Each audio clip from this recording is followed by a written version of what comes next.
அஸ்ஸலாமு அலைக்கும்.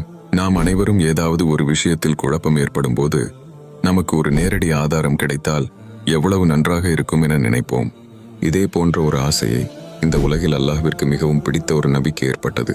அந்த நபி யார் தெரியுமா? ஒருமுறை இப்ராஹிம் அலைஹிஸ்ஸலாம் அவர்கள் அல்லாஹ்விடம் கேட்டார்கள், என் இறைவனே, இறந்தவர்களை நீ எப்படி உயிர்ப்பிக்கிறாய் என்பதை எனக்கு காட்டுவாயாக.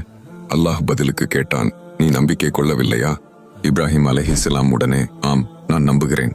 ஆனால் என் உள்ளம் மேலும் உறுதி பெறுவதற்காகவே இதை கேட்கிறேன் என்று பணிவுடன் கூறினார்கள். 4 பறவைகளை எடுத்து அவற்றை உன் பக்கம் பழக்கி பிறகு அவற்றை கொன்று ஒவ்வொரு மலையின் மீதும் அவற்றின் சதையின் ஒரு பகுதியை வை. பிறகு அவற்றை நீ அழைப்பாயாக. அவை உன் பக்கம் வேகமாக ஓடி வரும்.